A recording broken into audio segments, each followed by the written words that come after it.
نہ کوئی غم کرو نہ خوف، خوشیاں مناؤ جنت کی جس کا تم سے وعدہ کیا گیا تھا۔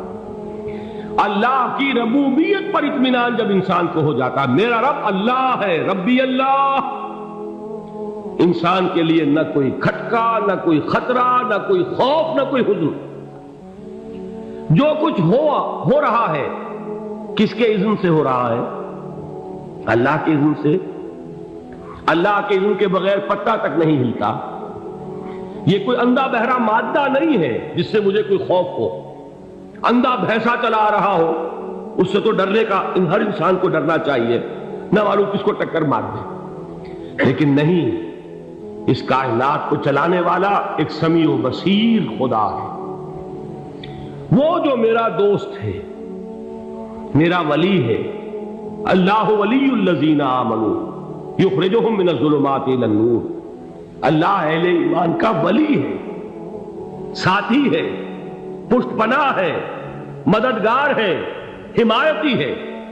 بتائیے جسے یقین ہو جائے کہ اللہ میرا مددگار، اللہ میرا محافظ، اللہ میرا پشت پناہ، اللہ میرا حمایتی، اس کے لیے کوئی خوف ہوگا؟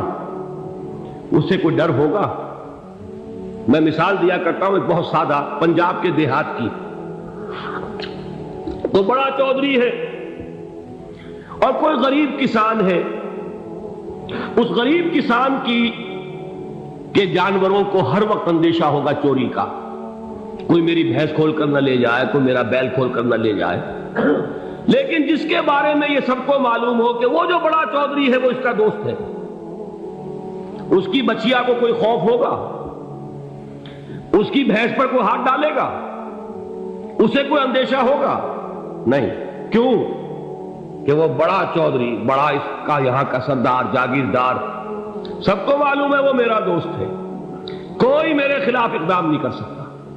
اس دنیا میں یہ چھوٹی سی بات اگر آپ کے دلی اطمینان اور سکون کا باعث بن سکتی ہے تو ذرا تصور کیجئے۔ میں لفظ تصور استعمال کروں گا صرف اس لیے کہ اس کا ہم جس کو کہتے ہیں ادراک اور شعور کر نہیں سکتے، اگر کے ساتھ کر سکتے۔ اگر یقین ہو کہ اللہ میرا مددگار اور یقین ہو کہ اللہ ہر آن میرے ساتھ ہے، پھر کوئی خوف؟ کس کا خوف؟ کوئی شے اللہ سے بالا تر ہے؟ کوئی قوت اس سے زیادہ طاقتور ہے؟ کوئی اس کے ارادے کو بدلنے والا ہے؟ کوئی اس کی مشیت کے آڑے آنے والا ہے؟ یہی بات ہے جو حضور نے فرمائی، یہ ایمان کا حاصل ہے لب لباب، کہ دیکھو اچھی طرح اس بات کو ذہن نشین کر لو، اگر تمام انسان مل کر تمہیں کوئی نقصان پہنچانا چاہے نہیں پہنچا سکتے، مگر جو کچھ اللہ نے لکھ دیا ہو، اور تمام انسان مل کر تمہیں کوئی نفع پہنچانا چاہے نہیں پہنچا سکتے، مگر وہ شے جو اللہ نے طے کر دی۔ آپ پھر میں کہوں گا ذرا طاری کیجئے، اسے فرض کیجئے، اسے سوچئے، اگر اس حدیث پر ہمارا دل ٹھکا ہوا ہو تو کسی سے ڈر ہوگا؟ یہ مجھے نقصان نہ پہنچا دے، یہ میری رپورٹ خراب نہ کر دے، یہ میری انکریمنٹ نہ رکوا دے، یہ میرا یہ نہ بگاڑ دے، یہ میرے یہ نقصان نہ پہنچا دے۔ اس کا ڈر، اس کا ڈر، اس کا خوف، اس کی خوشامد، اس کے لیے جا کر طرح طرح سے اپنی عزت نفس کو ذلیل کروانا اس کے سامنے، یہ سب کچھ کیوں کرتا ہے انسان؟ جب سمجھتا ہے کہ اس کے ہاتھ میں میرا کوئی نفع ہے، اس کے ہاتھ میں میرے لیے کوئی ضرر ہے، یہ مجھے کوئی غضب پہنچا سکتا ہے، یہ مجھے کوئی نقصان پہنچا سکتا ہے، یہ میرا کوئی کام بنا سکتا ہے، یہ میری کوئی ضرورت پوری کر سکتا ہے، اسی کا نام شرک ہے۔ جہاں آپ نے یہ سمجھا کہ غیر اللہ کے اندر کوئی طاقت موجود ہے، وہی شرک ہے۔ بتوں سے تجھ کو امیدیں، خدا سے نومیدی، مجھے بتا تو صحیح اور کافری کیا ہے؟ شرک تو یہ ہے۔ جس پر بھی تمہیں یہ خیال ہے، کلمہ ہے یہ کلمہ سوم، لا حول ولا قوت الا باللہ، ذرا اس پر دل کو کبھی اگر آپ تصور کریں، پھر فرض کریں، دل ٹھک جائے اس پر، کوئی طاقت نہیں۔ یہی بات تھی جو شیخ عبد القادر جیلانی رحمۃ اللہ علیہ نے اپنی وصیت میں اپنے بچے سے کہی۔ 11ویں دینے والے ہیں، لیکن حضرت شیخ عبد القادر جیلانی کی وصیت اور تعلیمات کو کتنے لوگ ہیں تم جانتے ہو؟ یہ جن مقامات تک پہنچے ہیں وہ کس چیز کی بدولت پہنچے؟ انہوں نے جو پیغام دیا وہ کیا تھا؟ اے میرے بچے، جس طریقے سے قرآن مجید میں حضرت لقمان کی نصیحتیں جو ہے نقل کر دی گئی ہیں، میں یہ عرض کروں گا بالفرض اگر قرآن حضرت عبد القادر جیلانی کے بعد نازل ہوا ہوتا تو شیخ عبد القادر کی یہ نصیحتیں بھی قرآن میں درج ہوتی۔ اتنی اونچی نصیحتیں ہیں۔ اے میرے بچے، اس حقیقت کو ذہن نشین کر لے، لا فاعل فی الحقیقت ولا مؤثر الا اللہ۔ اس کائنات میں نہ کوئی فاعل حقیقی ہے نہ مؤثر حقیقی ہے سوائے اللہ۔ کسی شے میں کوئی تاثیر نہیں اگر اللہ نہ چاہے۔ آگ جلا نہیں سکتی اگر اللہ نہ چاہے، پانی ڈبو نہیں سکتا اگر اللہ نہ چاہے، زہر ہلاک نہیں کر سکتا اگر اللہ نہ چاہے، کوئی چیز فائدہ نہیں پہنچا سکتی اگر اللہ نہ چاہے۔ تو در در پہ کیوں سر جھکاتے ہو؟ در در پر کیوں جبیں سائی کرتے ہو؟ سب کے سامنے کیوں ہاتھ پھیلاتے ہو؟ ایک اللہ سے مانگو، ایک اللہ کے سامنے زمین پر اپنی جبین رکھو۔ لا فاعل فی الحقیقت ولا مؤثر الا اللہ۔ نظر آتا ہے ہمیں کہ پانی پیاس بجھا دیتا ہے، پیاس بجھانے کی صلاحیت پانی میں نہیں ہے، اللہ کے اذن سے۔ کھانا بھوک مٹا دیتا ہے، بھوک مٹانے کی صلاحیت کھانے میں نہیں ہے، اذن رب میں ہے۔ دیکھیے یہی یقین تھا حضرت موسیٰ علیہ السلام کا واقعہ یاد کیجئے۔ سامنے سمندر آ گیا ہے، قوم دیکھتی ہے پیچھے کہ گرد و غبار کا طوفان۔ معلوم ہوا کہ فرعون اپنے لشکر سمیت آ گیا۔ لشکر جب چلتا تھا تیز رفتاری کے ساتھ تو گرد و غبار کا جو طوفان اٹھتا تھا اس کا تصور کیجیے، اور لمحہ بلمحہ وہ قریب آ رہا ہے۔ پوری قوم نے کیا کہا؟ اے موسیٰ انا لمدرکون، اے موسیٰ ہم کو پکڑے گئے۔ قرآن مجید نے تو یہاں وہ باتیں نہیں لکھی ہیں، لیکن تورات میں یہ درج ہے کہ بنی اسرائیل جھگڑنے لگے، دست و گریبان ہو گئے موسیٰ کے ساتھ۔ موسیٰ نے یہاں مروایا لا کر، اس سے تو ہم ہی بہتر تھے، وہاں کھانے کو ملتا تھا، زندگی تو تھی، بیگار ہم کر رہے تھے، موت تو نہیں تھی۔ اب جو کچھ ہوگا اس کا تصور کرو، جس طریقے سے ہمارے ٹکڑے اڑائے جائیں گے۔ تو لڑ رہے ہیں حضرت موسیٰ علیہ السلام سے۔ یہ تورات کی تفصیل ہے، قرآن میں صرف اتنا آیا ہے، پریشان ہو کر انہوں نے کہا انا لمدرکون، موسیٰ ہم کو پکڑے گئے۔ اس وقت موسیٰ کا جواب کیا ہے؟ کلا ان معی ربی سیہدین، نہیں، میرے ساتھ میرا رب ہے، وہ راستہ دے گا۔ بتائیے کہاں راستہ نظر آ رہا ہے؟ یہ ہے ایمان بالغیب۔ راستہ نظر نہ آئے تب اللہ پر یقین ایمان ہے۔ جیب میں پیسے ہوں اور تب دل کو اطمینان ہے تو ایمان کس پر ہوا؟ پیسے پر، اللہ پر نہیں۔ جب وسائل و ذرائع نہ ہو اور پھر یقین ہو کہ اللہ مسبب الاسباب ہے، وہ اسباب کا پابند نہیں ہے، وہ اسباب کا محتاج نہیں ہے، اسباب اس کے محتاج ہے۔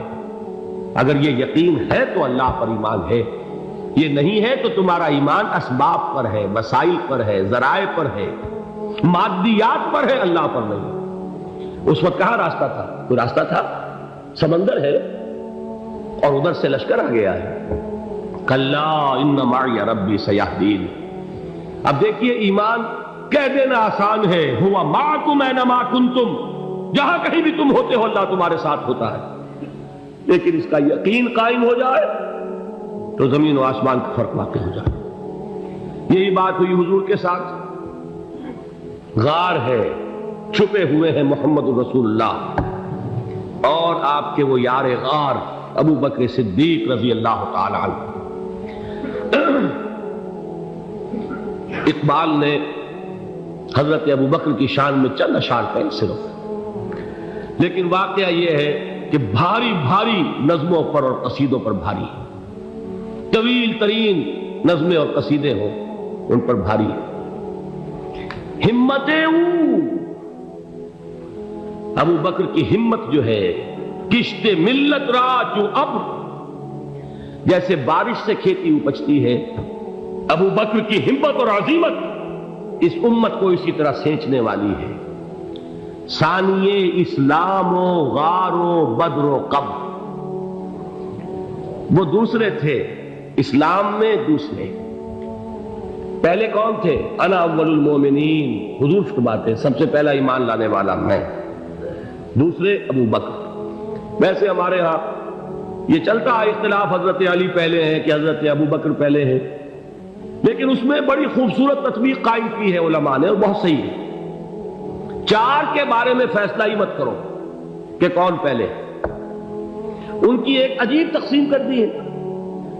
آزاد مردوں میں، بالغ مردوں میں سب سے پہلے ابو بکر، بچوں میں سب سے پہلے علی، خواتین میں سب سے پہلے خدیجہ، اور غلاموں میں سب سے پہلے زید بن حارثہ۔ بڑی پیاری تقسیم ہے، یہ چاروں ہی پہلے ہیں، ہر ایک کے لیے اولیت ہے۔ اور واقعہ یہ ہے کہ اگر زمانی اعتبار سے تعین ہوگا تو پہلے خدیجۃ الکبریٰ آئیں گی رضی اللہ تعالی عنہ، کسی اور سے بات کرنے کی نوبت بعد میں آ سکتی ہے، پہلے تو اہلیہ محترمہ سے بات ہوئی، آتے ہی پہلی وحی ہوئی ہے، ابھی تبلیغ کا حکم نہیں تھا۔ کس کو بتایا واقعہ؟ ابھی اپنی نبوت کی تبلیغ کا تو حکم ہی نہیں آیا، واقعہ کس کا ہے؟ وہ خدیجہ کا ہے۔ جب کہا ہے کہ خشیت علی نفسی، مجھے اپنی جان کا اندیشہ ہے، تو کیا جواب دیا خدیجہ نے رضی اللہ تعالی عنہا؟ وہ صدیقۃ الکبریٰ ہے، صدیقات جو ہے خواتین ان میں چوٹی پر خدیجۃ الکبریٰ ہے رضی اللہ تعالی عنہا، اور صدیق جو مرد ہیں ان میں صدیق اکبر ہے ابو بکر صدیق رضی اللہ تعالی عنہ، لیکن صدیقات میں چوٹی پر۔ جب حضور نے فرمایا خشیت علی نفسی، کیا فرمایا، کیا عرض کیا، کیسے تسلی دی؟ نہیں نہیں، اللہ آپ کو ضائع نہیں کرے گا، آپ غریبوں کے ہمدرد ہیں، آپ مساکین کے تکالیف رفع کرنے والے ہیں، آپ بیواؤں کی سرپرستی کرتے ہیں، آپ مسافروں کی خدمت کرتے ہیں، اللہ آپ کو ضائع نہیں کرے گا۔ یہ یقین ہے اس خاتون کے اندر۔ خیر وہ ایک علیحدہ بات ہو جائے گی۔ میرے دل پر حضرت خدیجہ رضی اللہ تعالیٰ عنہ کی شخصیت کا بڑا گہرا نقش ہے، جو وہ کوئی اور ہی وقت اور موقع ہوا تو بیان ہوگا۔ بہرحال اقبال نے ایک مصرے میں جو چار اولیتیں جمع کر دی ہیں، ہمتیں او کشت امت را چو ابر، ثانی اسلام و غار و بدر و قبر۔ اسلام میں حضور کے بعد پہلے کون؟ ابو بکر۔ غار میں حضور کے ساتھ کون؟ ابو بکر۔ بدر کی رات اللہ کا رسول سر بسجود، وہ جھاڑ، وہ گھاس پھوس کی جو جھوپڑی بنائی گئی تھی، اور وہاں تلوار ننگی لے کر پہرا دینے والا کون؟ ابو بکر۔ اور اس حجرہ عائشہ میں محمد کے بعد سب سے پہلے دفن ہونے والا کون؟ ابو بکر رضی اللہ تعالی عنہ وصلی اللہ علیہ وسلم۔ وہ جو معاملہ میں سنا رہا تھا غار ثور کا، حضرت ابو بکر بھی حضور کے خیال سے لرز گئے ہیں۔ آپ کو یاد ہوگا کہ جا کر پہلے تمام جتنے سوراخ تھے انہیں بند کیا ہے، ایک سوراخ رہ گیا تھا جس کو بند کرنے کے لیے کوئی کپڑا نہیں تھا، وہاں اپنی ایڑی رکھی ہے، تب کہا ہے حضور سے تشریف لائیے، اور اپنے زانو پر حضور کو لٹایا ہے، اور وہاں کسی موذی جانور نے کاٹا ہے، حضور کی آنکھ لگ گئی تھی، اس وقت اس بل کے اندر جو بھی بچھو ہے کیا ہے واللہ عالم، اس نے کاٹا ہے، اس کی تکلیف کی وجہ سے ابو بکر کی آنکھوں سے آنسو ٹپک گئے، حضور کے چہرے مبارک پر پڑے ہیں، تو حضور جاگے ہیں، معاملہ کیا ہے؟ ایڑی نہیں ہٹائی وہاں سے، مبادا وہ جانور وہاں سے نکل کر محمد الرسول اللہ کو کوئی گردن پہنچا دے، ابو بکر کی ایڑی ہے، جس طرح چاہے کھا لے، ختم کر دے، جان نکل جائے تب کوئی آنچ آئے، محمد پر تو آئے، لیکن جیتے جی نہیں۔ وہ ہے ابو بکر۔ حضور کے خیال سے اس وقت حضور نے پھر اپنا لعاب دہن لگایا ہے، اور اس سے پھر آپ کی تکلیف ختم ہوئی۔ جیسے خیبر میں حضرت علی کی آنکھ دکھ رہی تھی، اس کو جو شفا حاصل ہوئی ہے وہ بھی حضور کے لعاب دہن سے ہوئی۔ تو بہرحال اس وقت انہوں نے کہا ہے کہ اے نبی یا رسول اللہ، اگر اس وقت ان میں سے کسی نے غیر ارادی طور پر بھی اپنے قدموں کی طرف جھانک لیا تو پکڑے جائیں گے۔ کیا جواب تھا اللہ کے رسول کا؟ لا تحزن ان اللہ معنا، اللہ ہمارے ساتھ ہے، کیوں گھبراتے ہو ابو بکر؟ یہ ہے ایمان باللہ، میرا مالک اللہ، میرا رازق اللہ، میرا محافظ اللہ، میرا مددگار اللہ، میرا پشت پناہ اللہ، میرا دوست اللہ۔